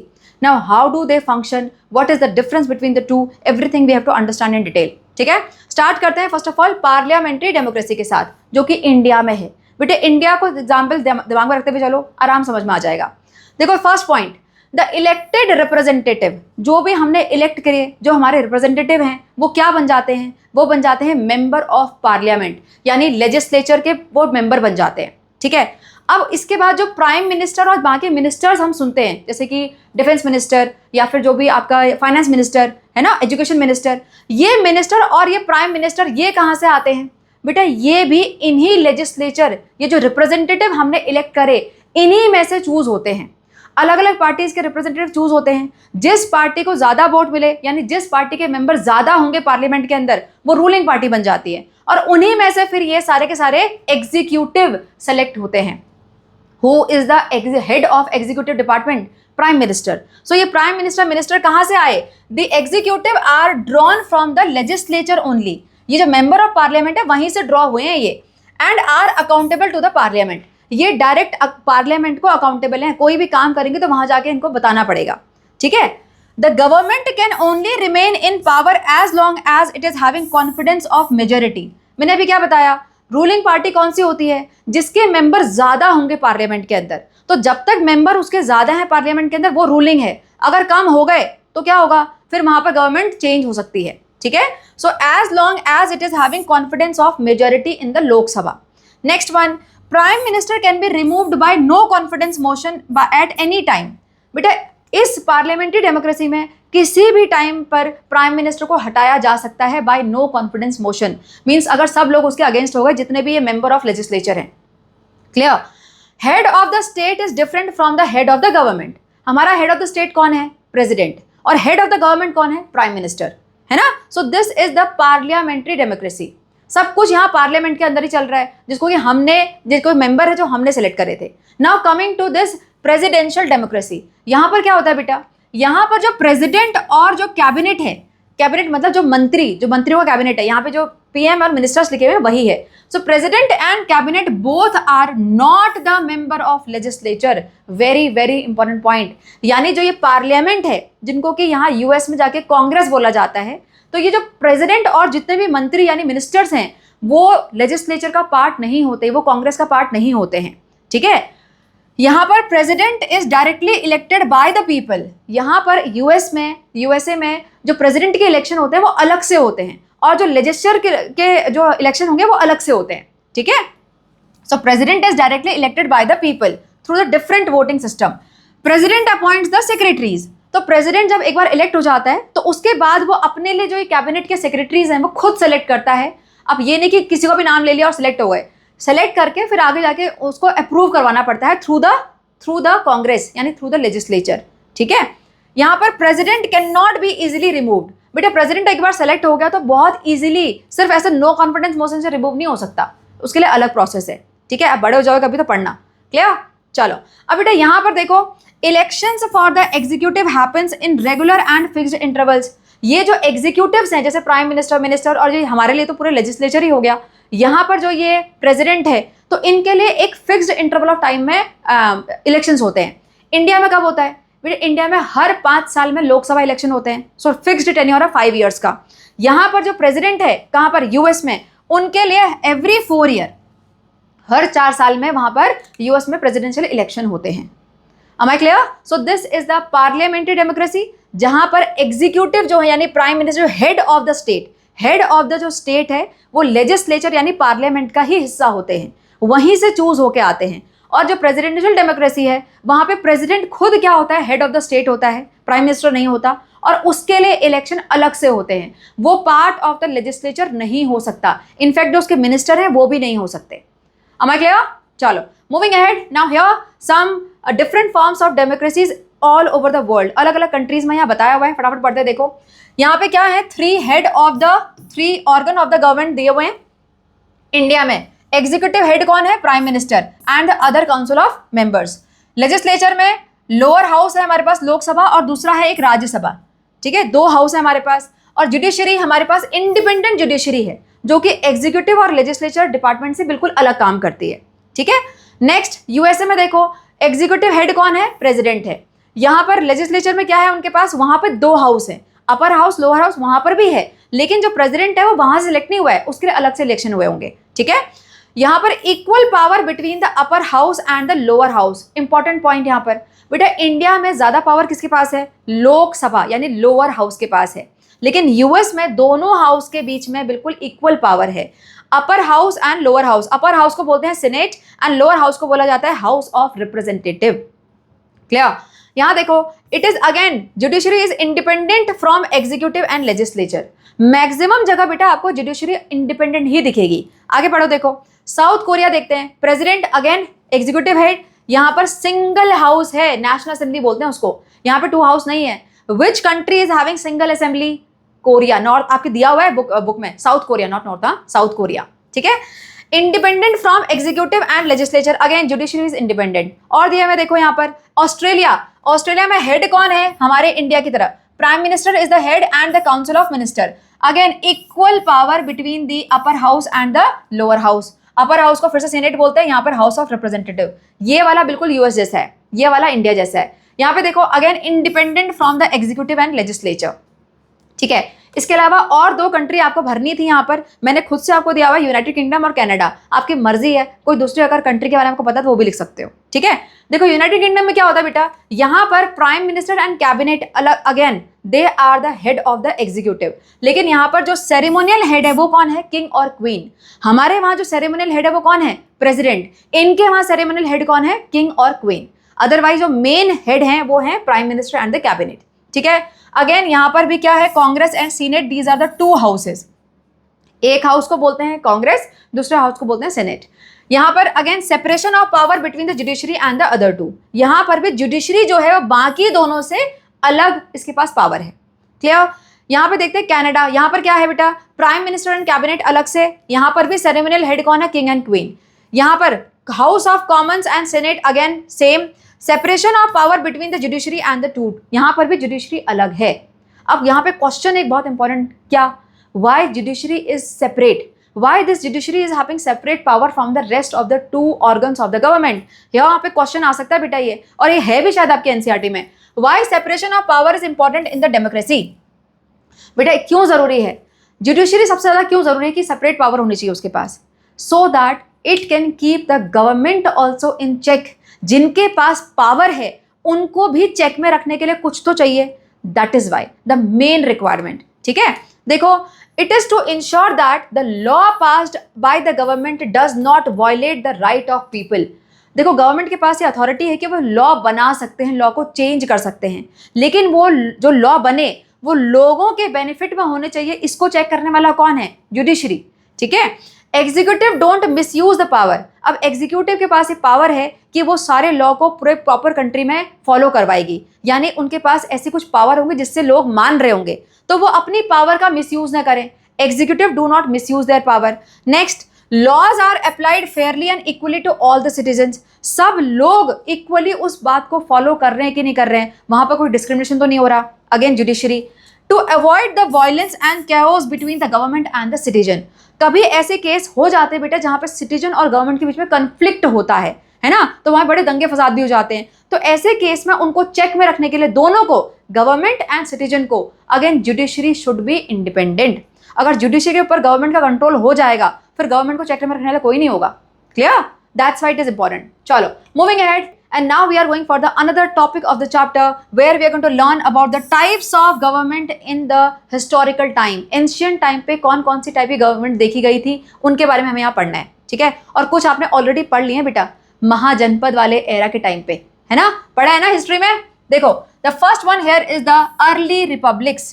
कहाँ देखे गए थे early republics, ये देखे गए थे दो महाजनपद में इंडिया में, कहाँ पर, विज्जी एंड मल्लू में, है ना। तो अर्ली रिपब्लिक, अब पहले तो वर्ड रिपब्लिक का मतलब क्या होता है बेटा, रिपब्लिक वर्ड उस कंट्री के लिए यूज होता है जहां पर जो हाईएस्ट पोजीशन है यानी हेड ऑफ द स्टेट वाली पोजीशन है वो हेरिडिटरी नहीं होती, उसके लिए जो भी कैंडिडेट होगा वो लोग खुद चूज करेंगे, दैट्स वाई रिपब्लिक।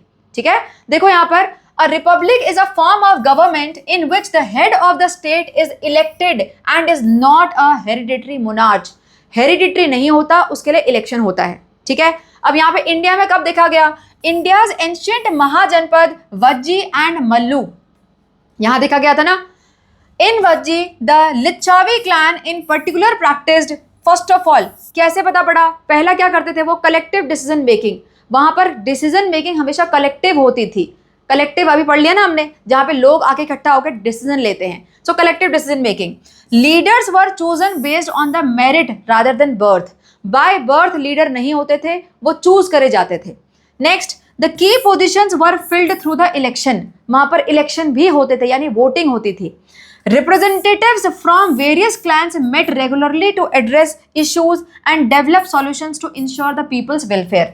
ये देखो, रिप्रेजेंटेटिव जाके बैठते थे, representative of all the clan use to meet regularly, और जहां रिप्रेजेंटेशन हो जाए यानी वहां पर क्या है, ये रिपब्लिक है, वहां पर डेमोक्रेसी चल रही है। ठीक है, आगे देखो, as a result such state have been called early republics, इसीलिए ऐसे स्टेट को क्या बोला जाता है, अर्ली रिपब्लिक्स बोला जाता है।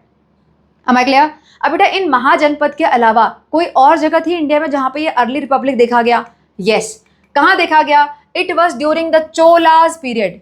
चोलाज कहां पे थे ये? सदर्न इंडिया में, है ना। देखो यहां पे एक इंस्क्रिप्शन दिया हुआ है, Chola period inscriptions on the walls of Vaikuntha Perumal temple, Uttaramerur, Tamil Nadu. Tamil Nadu में है ये, so southern India. This inscription provide us with details about the election of members to the village sabha। Village सभा के लिए यहाँ पर प्रॉपर इलेक्शन होते थे, दैट्स वाई रिपब्लिक। ठीक है, इसमें क्या क्या डिटेल मिल रही है आपको? We learn about the election process including the sealed ballot boxes, qualification of the member, their duties and also the conditions that could lead to their dismissal। ये सारी की सारी इंफॉर्मेशन आपको इस इंस्क्रिप्शन से मिल रही है, that's why it is considered as early republic, है ना। देखो प्रॉपर इलेक्शन हो रहे हैं, वहाँ बैलेट बॉक्स भी हैं जिसके अंदर वोट डाले जाते होंगे। उसके अलावा वहाँ पे क्वालिफिकेशन क्या है मेंबर की, कौन कौन वहाँ खड़ा हो सकता है इलेक्शन में, उनकी ड्यूटीज क्या होंगी, उनको किस तरीके से हम हटा सकते हैं, एवरीथिंग इज रिटन हियर। ठीक है, चलो आगे देखो ना। Which other countries were considered as early republics? India के अलावा बेटा there were 2 more countries, Rome and Greece, जिनको हम अर्ली रिपब्लिक में कंसिडर करते हैं। क्यों करते हैं? बिकॉज यहाँ पर 5th to 4th century BCE में बात कर रहे हैं हम। इस टाइम पे यहाँ पर वोटिंग हो रही थी किसी किसी जगह पे। देखो, in some region of Greece only free man could vote, but women, workers and slaves could not. Free man जाके वहां पर वोट कर रहे थे। कौन नहीं कर रहा था? Women, workers and slaves. अब बेटा विमेन एंड वर्कर तो समझ में आ गया। What is the meaning of this word slave? Slave कौन होते हैं? वो लोग जो बाय फोर्स काम करते हैं जब उनको कोई ऑर्डर दिया जाता है, अगेंस्ट देयर विल ऑल्सो। उनका मन हो ना हो उन्हें वो काम करना है ना, उनको स्लेव्स बोलते हैं। डिफाइन कैसे करेंगे? A person who is forced to do work for and obey the another's order. किसी और का ऑर्डर उन्हें मानना ही है। And often they are considered to be their property also. जो ऑर्डर दे रहा है वो ये स्लेव होंगे, वो उनकी प्रॉपर्टी हो जाते हैं। ठीक है, आगे देखो। In other areas they had a system where only the small and privileged group could vote and make decision. कई जगह ऐसा भी सिस्टम था कि वहां पे जो प्रिविलेज्ड लॉट होता है सोसाइटी का, सिर्फ वो जाके वोट कर सकता है और वो डिसीजन ले सकता है। ठीक है, सो बिकॉज यहाँ पर वोटिंग हो रही थी, that's why early republic. Clear? Now बेटा रिपब्लिक के अलावा there was one more way of governance in the ancient time, that is the monarchy system. राजाओं वाला, द मेन, है ना। इंडिया में बहुत देखा है ये। क्या होता है यहाँ पर? The main highlight of monarchy system is hereditary. The highest position of the system is hereditary. जो किंग, राजा वाली पोजीशन है वो हमेशा हेरिडिटरी होगी, यानी राजा का बेटा ही राजा बनेगा, है ना। लेकिन यहाँ पर भी कुछ आइडियल थे। Ideally king was expected to make the decision while staying with in the limits of raj dharma, ensuring the welfare of all the people. बेटा ये एक्सपेक्टेड था जो राजा है उससे, कि वो जो भी डिसीजन लेगा वो राजधर्म यानी एक जो फिक्स्ड नॉर्म्स होते हैं किसी भी सोसाइटी के, उसके अकॉर्डिंग लेगा, और वो सबकी सलाह भी लेगा। मीन्स वो अपने जो काउंसिल होता है, जो सभा समिति ऐसे वर्ड पढ़े थे ना, उनसे जो डिसीजन में हमेशा पूछेगा और तब जाके डिसीजन देगा। ठीक है, ये आइडियल है, लेकिन एक्चुअल में ऐसा हुआ क्या? Let's find it out. Many mahajanapada headed by king who were guided by sabha and samiti under the monarchy system. हमने इंडिया में देखा था कई सारे ऐसे महाजनपद थे जहां पर जो किंग था उसके पास सभा और समिति होती थी, वो उनसे डिसीजन डिस्कस करता था जो भी लेना होता था, और उसके बाद वो एक्सपेक्टेड था कि वो उनकी बात को सुनेगा, है ना। इसके अलावा और क्या देखा गया? In some parts of the world kings had all the power. King के पास पूरी की पूरी एब्सोल्यूट पावर है। कैसे, क्या पावर है? They can make law, enforce it and also decide the punishment. Law भी वो बनाएंगे, इन्फोर्स भी किंग ही कर रहा है, और पनिशमेंट भी खुद किंग दे रहा है। ठीक है, सो अल्टीमेट पावर। इसके अलावा in some cases they claim to have received the divine power from the god. कई सारे किंग ऐसे क्लेम करते हैं कि हम भगवान के भेजे हुए दूत हैं, है ना। So basically we are the god, so we are having the ultimate power. तो ऐसे भी कई जगह केसेस देखे गए हैं। So different way of monarchy system in ancient times. Clear? आगे चलते हैं। यहाँ पर question for you, think about it. What might happen if the king consider himself to be a divine power? How would he rule over the people? बेटा अगर हर जगह king ये बोले कि मैं भगवान का भेजा हुआ दूत हूँ, I am the God, I am having the divine power, तो उस केस में किस टाइप की वहाँ पर गवर्नेंस हो सकती है? बेटा उस टाइम पे कैसी गवर्नेंस होगी? गवर्नेंस की जरूरत ही क्या है? वो अकेला काफी है उसके बाद तो, है ना। तो यहाँ पे क्या हो सकता है? Answer for you, he might think that he is above law। अब कोई बोल रहा है कि मेरे पास डिवाइन पावर है, इसका मतलब उस पर कोई लॉ तो एप्लीकेबल ही नहीं है, जो उसने बोल दिया that is the ultimate thing, है ना। So he might think that he is above the law and can not be questioned. कोई उसके डिसीजन को क्वेश्चन नहीं कर सकता कि तुमने गलत बोला, जो बोला बस वही सही है। Next, he would force people to follow his orders strictly without questioning. वो बाकी सबको फोर्स करेगा कि तुम मेरी ही बात मानोगे क्योंकि मैं जो बोल रहा हूँ बिल्कुल सही है।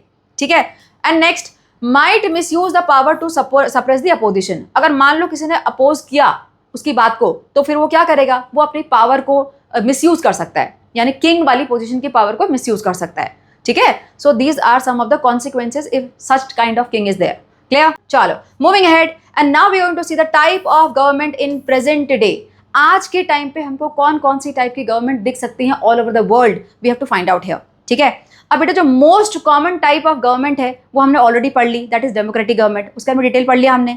अब डेमोक्रेसी के अलावा और कौन कौन से गवर्नेंस के तरीके होते हैं that we have to find out here, ठीक है।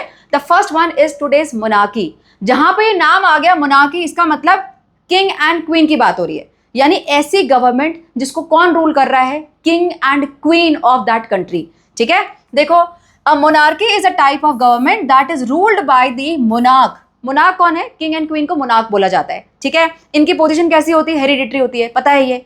नाउ अब ये रूलिंग का जो तरीका है बेटा गवर्नमेंट का किसी भी कंट्री में, ये दो टाइप का हो सकता है। The first one is absolute monarchy and the second one is constitutional monarchy, ठीक है। इनके बीच का difference again we have to find out. देखो स्टार्ट करते हैं एब्सोल्यूट मोनार्की से। नाम से पता पड़ रहा है जहां पर एब्सोल्यूट पावर हो मोनार्क के पास, यानी किंग या क्वीन के पास एब्सोल्यूट पावर होगी हर चीज की, ठीक है।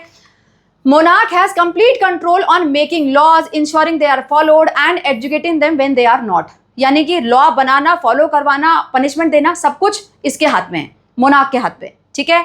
He appoints a council that advise and assist him on governance, but he is not bound by the council's advice. उसके पास काउंसिल्स होते हैं, लेकिन जब डिसीजन की बात आती है तो वो अकेला भी ले सकता है, वो बाउंड नहीं है उनके एडवाइस पे, ठीक है। और ये कहाँ देखा जाता है? ये सिस्टम है बेटा सऊदी अरेबिया में अभी भी।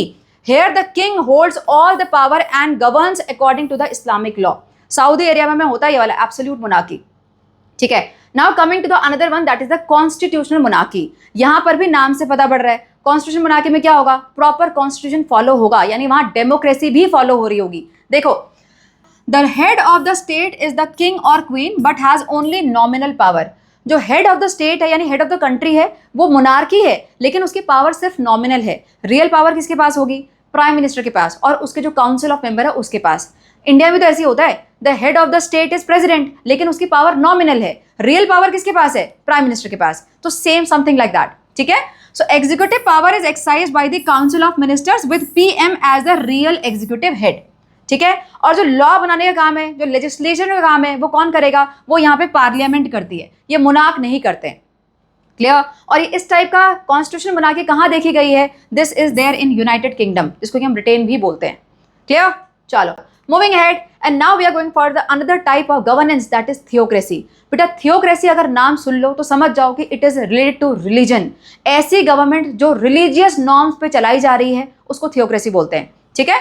देखो definition, a theocracy is a form of government where the country is ruled by the rules of religion.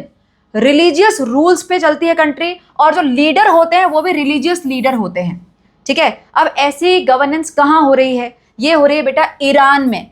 Islamic Republic of Iran ही बोलते हैं इसका फुल नेम। यहाँ पर क्या है? यहाँ पर आपको थियोक्रेसी भी दिखेगी और डेमोक्रेसी भी दिखेगी, दोनों ही तरीके से गवर्नेंस चल रही है यहाँ पर। कैसे? Why it is so? First of all, क्यों ऐसा होता है यहाँ पर? Because they want to establish a society based on Islamic norms. उनको अपनी कंट्री में ऐसी सोसाइटी बनानी है जो कि प्रॉपर इस्लामिक नॉर्म्स के अकॉर्डिंग चले। That's why Islamic rules are being followed there, ठीक है। यहाँ पर their constitution is based on fundamental principle of Islam. बेटा यहाँ पर जो सुप्रीम लीडर होता है, जो सुप्रीम लीडर होगा इस कंट्री का, उसके पास सारी अथॉरिटी होती है over the legislature, executive, judiciary, and it is selected by the Islamic clerics and his term is for life. That's why here it is theocracy. Now why it is there is democracy? Because यहाँ पर बेटा proper इनके पास parliament भी है और president भी है ना? Have a look here. There are also elected president and parliament that take care of the everyday governance. जो डेली की गवर्नेंस होती है वो पार्लियामेंट में ही हो रही है, उसको प्रेसिडेंट ही करवा रहे हैं। That's why democracy also, clear. Now बेटा थियोक्रेसी और कहाँ कहाँ है ईरान के अलावा? ये है अफगानिस्तान में एंड वेटिकन सिटी में भी, ठीक है। चलो and now we are going for the another type of governance that is dictatorship. बेटा डिक्टेटरशिप का नाम बोलते ही सबसे पहले दिमाग में कौन आता है? हिटलर, है ना। उन्हें क्या पढ़ना है यहाँ पर डिटेल में। देखो व्हाट हैपेंस इन डिक्टेटरशिप, यहाँ पर जो गवर्नेंस होती है बेटा वो कोई एक पर्सन या एक ग्रुप ऑफ पीपल चला रहे होते हैं जिनके पास एब्सोल्यूट पावर आ जाती है, और उस पावर को कोई क्वेश्चन नहीं कर सकता, वहां उस कंट्री का लॉ भी नहीं कर सकता, है ना। देखो डिफाइन कैसे करेंगे? A dictatorship is a form of government in which one person और a small group possess absolute power and this power have no limits imposed on them by any constitution or law. कोई constitution कोई law उस पर नहीं चलेगा, जो उस person ने बोल दिया वही बात फॉलो होगी। दैट्स वाई डिक्टेटरशिप, ठीक है। अब यहाँ समझते हैं थोड़ा बहुत हम इस एडोल्फ हिटलर के बारे में। ये कौन थे? Adolf Hitler was the initially he was the chancellor of Germany, लेकिन 1933 में इन्होंने कुछ लॉ पास करवाए और उसके वजह से इन्होंने अपोजिशन को पूरा एलिमिनेट करवा दिया जर्मनी से, और खुद क्या बन गए वहां के लीगल डिक्टेटर, मींस अब मैं हूं सुप्रीम पावर पे, ठीक है। So he got the absolute full power. अब एडोल्फ हिटलर का जो बिलीव था वो क्या था बेटा, Germany should rule over the world and dominate the inferior races. Hitler के अकॉर्डिंग कुछ ऐसे लोग थे जो इंफीरियर रेस से बिलोंग करते थे, तो उन सब पे जो जर्मनी है उसको रूल करना चाहिए, ये इसका बिलीव था। और इस चक्कर में उन्होंने क्या करवाया, he is responsible for killing at least 6 million Jews. 6 million Jews को इन्होंने किल करवाया और इस चीज को बोला जाता है होलकास्ट, ठीक है। इसके अलावा hundreds of thousands of Roma and other group of people को भी इन्होंने मरवाया था। इसके अलावा he was also the cause of world war second, जो वर्ल्ड वॉर हुई थी बेटा सेकेंड वाली, उसका जो मेन रीजन था वो हिटलर ही था, ठीक है। अब यहाँ पे सेकेंड लाइन देखो, here he was responsible for killing the Romas. अब ये रोमास कौन है अभी आगे जाके समझेंगे, ठीक है। आगे चलते हैं। नाउ वन मोर डिक्टेटर, इदी अमीन। ये डिक्टेटर थे बेटा युगांडा के। अब इससे पहले थोड़ा पिक्चर पे ध्यान दो, यहाँ लिखा हुआ है कैरिकेचर ऑफ इदी अमीन, इससे पहले लिखा हुआ था caricature of Adolf Hitler. What is the meaning of caricature बेटा, it is such kind of picture which makes the person look funny. और क्यों ऐसे पिक्चर ये, बिकॉज उसके बॉडी पार्ट्स को कुछ अलग तरीके से बनाया हुआ है इसलिए, ठीक है। A drawing that makes someone look funny और foolish because some part of the person's appearance is exaggerated, that's why. Clear. Now coming back, why this Idi Amin was the dictator, because ये था बेटा एक military dictator who was responsible for merciless killing of thousands of people. इसने भी हजारों लोगों को मरवाया था और इसके वजह से वहां पर जो इंडियन रह रहे थे युगांडा में उस टाइम पे, वो भाग गए थे वहां से because of his merciless killing.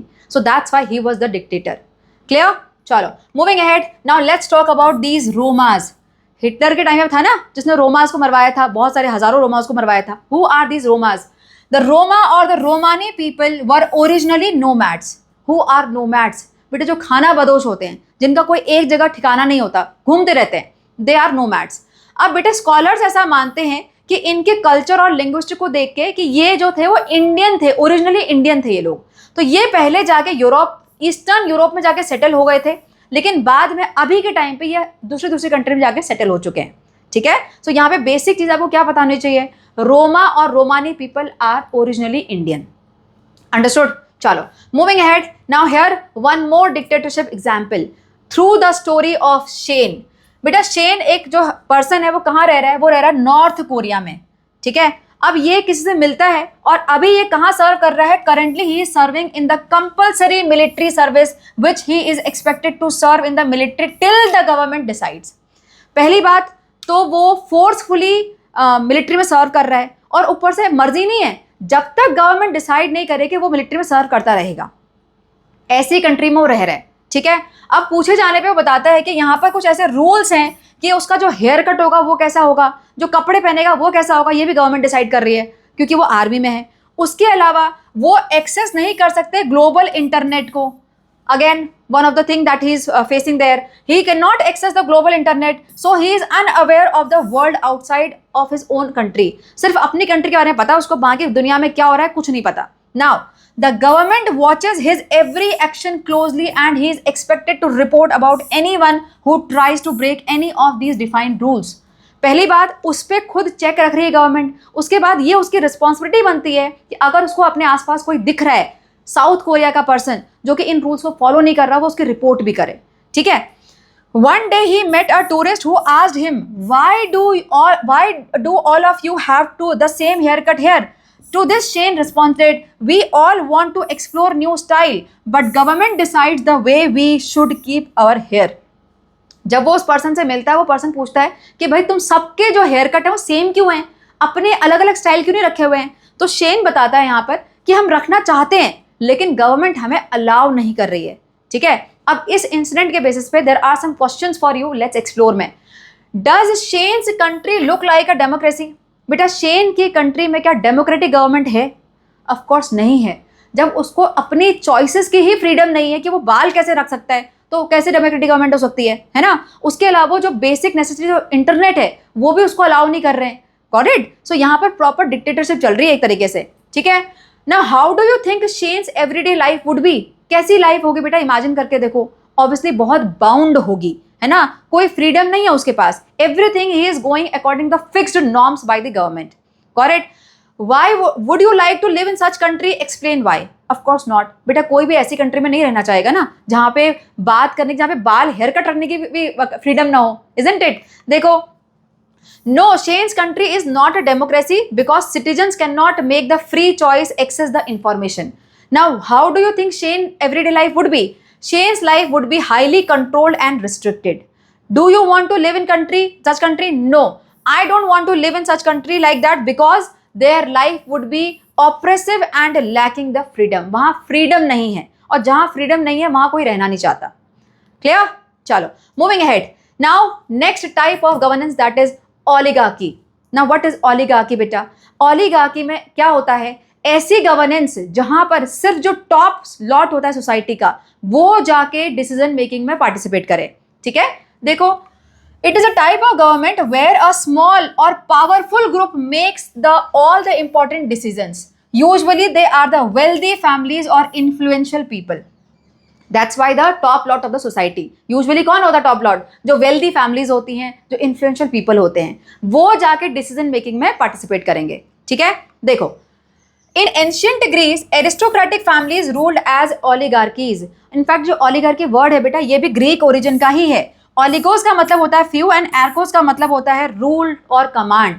Means ऐसी गवर्नेंस जहां पे कुछ लोग जाके रूल करें या कमांड करें, उसी को ओलिगार्की बोलते हैं. ठीक है, चलो, moving ahead. Now let's summarise the type of governments. जितनी भी हमने टाइप ऑफ गवर्नमेंट्स पढ़ी बेटा, उसका एक फ्लो चार्ट मैंने बना के दिया हुआ है. It will be very much helpful for you for revision. ठीक है, देखो, हमने जो फर्स्ट टाइप की गवर्नमेंट पढ़ी वो थी डेमोक्रेटिक गवर्नमेंट. डिवीजन दो पार्ट में हो सकता है, direct democracy and representative democracy. Direct democracy जहां पे सब लोग इकट्ठा होकर डिसीजन ले. कहां पे है ये? स्विट्जरलैंड में हमने देखा था. रिप्रेजेंटेटिव कहां पर है? हमारी कंट्री में, रिप्रेजेंटेटिव डेमोक्रेसी. ठीक है, इसको भी हम दो पार्ट में डिवाइड कर सकते हैं, parliamentary democracy and presidential democracy. Parliamentary again हमारी कंट्री में है, प्रेसिडेंशियल यूएसए में है. ठीक है, next system is monarchy system. इसके भी दो पार्ट थे, एब्सोल्यूट मोनार्की जो कि सऊदी अरेबिया में है, कॉन्स्टिट्यूशन मोनार्की जो कि ब्रिटेन में है ना. यहाँ पे नेक्स्ट वन थियोक्रेसी, जहां पर रिलीजियस बिलीफ के अकॉर्डिंग कंट्री को चलाया जाए. कहां देखा हमने ये? ईरान में. उसके अलावा अफगानिस्तान में भी है. ठीक है, नेक्स्ट वन डिक्टेटरशिप. इसके कुछ इंसिडेंट हमने देखे, इदी आमिन के, हिटलर के. ठीक है, and the last one is oligarchy, जहां पर कुछ लोग जाके रूल करते हैं. So these are the different type of governments which can be seen all over the world. Got it? अब बेटा हमें ये समझ में आ गया कि इन सब में कुछ तो डिफरेंस है, but why there is difference? What is making the difference in all these type of governments? What makes the government different? This is the topic we have to study. बेटा NCERT में ये topic middle में कहीं दिया हुआ है, बीच में, लेकिन मैंने इसको लास्ट में रखा है क्योंकि अब देखना आपको बहुत जल्दी समझ में आ जाएगा, क्योंकि मैक्सिमम चीजें आपको ऑलरेडी पता पड़ गई हैं, टर्म्स पता पड़ गए हैं. ठीक है, देखो बेटा, first factor that which makes the government different is who gets to decide that this is government. ये डिसाइड कौन करेगा किसी भी कंट्री में कि ये एक गवर्नमेंट है? जैसे इंडिया में कौन डिसाइड करता है? हम लोग, पीपल डिसाइड करते हैं. लेकिन अगर थियोक्रेटिक गवर्नमेंट है जहां पे रिलीजियस बिलीफ होता है, तो वहां पर कौन डिसाइड करेगा गवर्नमेंट? वो रिलीजियस हेड करेगा, है ना. तो ये क्या हो रहा है, कौन डिसाइड कर रहा है उस पर भी डिपेंड करता है कि गवर्नमेंट कौन सी होगी. देखो, who or what says that this is government, who or what gives the government authority or the power. In India it is the people who are giving, but here like in Iran the source of authority is the religious belief. वहां पर source of authority क्या है? Religious belief है और religious head है. Clear? Moving ahead, the next factor, how is the government formed? Government बनी कैसे? Again this also makes the difference. अब बेटा डेमोक्रेटिक गवर्नमेंट होगी तो वोटिंग से होगा, इलेक्शन से होगा, लेकिन अगर मोनार्की होगी तो वहां पे तो फिर वो हेरिडिटरी चल रहा है ना. तो किस तरीके से गवर्नमेंट बन रही है उस पर डिपेंड करेगा. In democracy, through some kind of election, and in monarchy, in kingdom, family continues to decide that how government will be formed. ठीक है, coming to the third factor, what are the different parts of government and what they do. बेटा government के कौन कौन से part हैं और उनका क्या क्या फंक्शन है, इस पे भी अलग अलग टाइप की गवर्नमेंट हो सकती हैं. फॉर एग्जाम्पल बेटा इंडिया में there are 3 bodies of government ना, लेजिस्लेटिव, एग्जीक्यूटिव एंड जुडिशरी. अब ये तीनों हमारे वहाँ अलग अलग काम करते हैं, इनके पास सेपरेशन ऑफ पावर है, लेकिन कई सारी जगह ये सारा का सारा काम एक ही पर्सन तो कर रहा है. वो लॉ भी बना रहा है, उसके बाद वो उसको एग्जीक्यूट भी करवा रहा है, फिर पनिशमेंट भी दे रहा है ना. तो इस पे भी डिपेंड कर सकता है किस टाइप की गवर्नमेंट है. यहाँ पर जो ये काम करेंगे, ये 3 बॉडीज जो काम करती हैं, इसको हम प्रॉपरली एक कॉन्स्टिट्यूशन में लिख भी सकते हैं। जैसे कॉन्स्टिट्यूशन हमारे इंडिया में कॉन्स्टिट्यूशन है, लेकिन कई जगह पर ये सिर्फ किंग और क्वीन भी डिसाइड कर सकते हैं कि ये कैसे होगा। ठीक है, so again different type of government. Clear? Next one, the fourth factor, what is government working for, what is the goal they are trying to achieve. Goal क्या है गवर्नेंस का, that also makes a difference. जैसे हमारी country में goal क्या है, we are reaching to the fundamental rights, equality, ये हमारे गोल हैं, जो प्रिंसिपल्स ऑफ डेमोक्रेसी हमने पढ़ा था। लेकिन कई सारी कंट्री में जैसे कि थियोक्रेसी में क्या था, इस्लामिक सोसाइटी उनको स्टैब्लिश करनी थी, उनका गोल है इस्लामिक सोसाइटी को स्टैब्लिश करवाना, तो इसलिए वहां पे अलग टाइप की गवर्नमेंट है। अंडरस्टूड? चलो moving ahead, now let's understand that why democracy matters. बेटा किसी भी कंट्री के लिए डेमोक्रेसी इतनी इंपॉर्टेंट क्यों है, बिकॉज डेमोक्रेटिक गवर्नमेंट में लोगों का रूल होता है, people rules indirectly, isn't it. यहां पर होगा क्या, अगर डेमोक्रेसी होगी तो लोगों को फंडामेंटल राइट्स मिलेंगे, that is why democracy is important. ठीक है, यहां पे कुछ पॉइंट्स मैंने लिख के दिए हुए हैं। The people can lead their everyday life in the way they want, so freedom they are having, they can make choices and how to express themselves, so they are having this freedom to make choices, to express themselves. They can choose their government, the main thing, अपनी government वो खुद choose कर सकते हैं। इसके अलावा in democracy the government is accountable for protecting the rights of the people and is responsible for providing the basic need of the citizen। जो government है वो रिस्पॉन्सिबल होती है सारे के सारे राइट्स को फॉलो करवाने के लिए and providing the basic needs also. Next one, if the government does not perform its function properly, the people can change their representative through the election। अगर गवर्नमेंट अच्छे से काम नहीं कर रही तो एटलीस्ट हमारे पास ये चॉइस है कि हम उस गवर्नमेंट को हटा के इलेक्शन के थ्रू दूसरी गवर्नमेंट लेके आ जाएं। That's why democracy matters. ठीक है, और बेटा किसी भी डेमोक्रेसी में जो वैल्यूज और आइडियल्स होते हैं वो क्या होते हैं गवर्नेंस के, that is focused on the well being of its people. Clear? अब क्योंकि फोकस क्या है डेमोक्रेसी का, वेलबींग ऑफ द पीपल, यानी हमारे लिए, इसीलिए सभी लोगों को डेमोक्रेटिक गवर्नमेंट चाहिए होती है। क्लियर? चलो moving ahead, and now we are going for the last topic of the chapter, that is problems in democracy. बेटा डेमोक्रेसी वर्ड सुनने में बहुत अच्छा लगता है, लेकिन जब उसको इंप्लीमेंट करना पड़ता है किसी बड़ी सी कंट्री में तो वहां पे कई सारी प्रॉब्लम्स आ सकती हैं। ठीक है, so let's talk about the hurdles in achieving the ideals of democracy. What are the hurdles? The first one is corruption, the most important thing। बेटा जो इलेक्टेड ऑफिशियल हैं अगर वो करप्ट होंगे तो वो काम कैसे करेंगे, अगेंस्ट द फंडामेंटल राइट्स, और जहां पे फंडामेंटल राइट फॉलो नहीं हो रहे तो वहां डेमोक्रेसी का मतलब फॉलो नहीं हो रही। ठीक है, next one, wealth and income disparity. अगर सोसाइटी में बहुत ज्यादा गैप आ गया है, जो वेल्दी पीपल है उनके पास कंटिन्यूसली इनकम आ रही है और जो पुअर है वो पुअर ही रह जाएं, तो ऐसे में क्या होगा, इक्वलिटी मेंटेन नहीं हो सकती, again against democracy. Next one, manipulation of information and media. जो इंफॉर्मेशन लोगों तक पहुंचाई जा रही है वो मैनिपुलेट करके अगर आ रही है, यानी फॉल्स इंफॉर्मेशन अगर दी जा रही है, अगेन अगेंस्ट डेमोक्रेसी। ठीक है, slow decision making, political instability like frequent change of government. बेटा अगर गवर्नमेंट कंटिन्यूसली चेंज हो जाए, जैसे कई बार ऐसा हो चुका है इंडिया में भी कि हर 2 साल में गवर्नमेंट चेंज होती जा रही है, तो ऐसे में क्या होता है, पॉलिटिकल इंस्टेबिलिटी आ जाती है। अब ऐसे में अगर कोई डिसीजन लेना होगा कंट्री के लिए तो वो क्या होगा, गवर्नमेंट ले ही नहीं पाएगी, क्योंकि वो अपने ही मैटर्स को सॉल्व नहीं कर पा रही तो कंट्री के मैटर क्या सॉल्व करेगी, है ना। तो this is political instability. Next, erosion of judicial independence. जो हमारा जुडिशरी सिस्टम है जिसको अपनी एक प्रॉपर इंडिपेंडेंस दी गई है, अगर वो खत्म कर दी जाए तो ऐसे में भी फिर डेमोक्रेसी मेंटेन नहीं हो सकती कंट्री के अंदर। Clear? So these are some of the hurdles. Now what we can do to minimise this problem. हम क्या कर सकते हैं बेटा, the first thing is we should stay informed. बेटा हमें हर चीज अपने आसपास पता होनी चाहिए, including our fundamental rights also. जब हमें चीजें पता होंगी, जब हमें अपने फंडामेंटल राइट्स पता होंगे, तब हम उनके बारे में डिमांड भी कर सकते हैं, है ना। So stay informed. Next one, people should vote responsibly. बेटा हमें एक अच्छी गवर्नमेंट को लेके आना ये हमारी रिस्पॉन्सिबिलिटी है, तो हमें वोट बहुत रिस्पॉन्सिबली करना चाहिए। Next, respect the rules and laws. सिर्फ गवर्नमेंट को ब्लेम करने से नहीं होगा, अपने आसपास ये देखो हम कितने रूल्स एंड लॉज को प्रॉपर्ली फॉलो कर रहे हैं, हमें करने चाहिए वो, अगर हमें डेमोक्रेसी चाहिए अपनी कंट्री में तो। ठीक है, नेक्स्ट, इनकरेजिंग द इक्वलिटी। बेटा गवर्नमेंट को बोल के नहीं होगा कि इक्वलिटी लेके आओ, हमें वो शो करना पड़ेगा अपने आसपास भी, तो अपने आसपास भी हमें इक्वलिटी मेंटेन करके रखनी चाहिए। ठीक है, and the last one, hold leaders accountable. अगर कोई प्रॉब्लम आती है तो उसके बारे में अपनी वॉइस को उठाओ, यानी गवर्नमेंट तक अपनी बात को पहुंचाओ। Hold leaders accountable. अंडरस्टूड? चलो With this, we are done with this chapter. I hope you were able to understand each and every concept of this chapter. लेकिन फिर भी बेटा अगर कोई ऐसा टॉपिक है जो आपको नहीं समझ में आया, comment, I will try to revert back there. ठीक है? चलो, all the best for your exam. Take care and bye bye.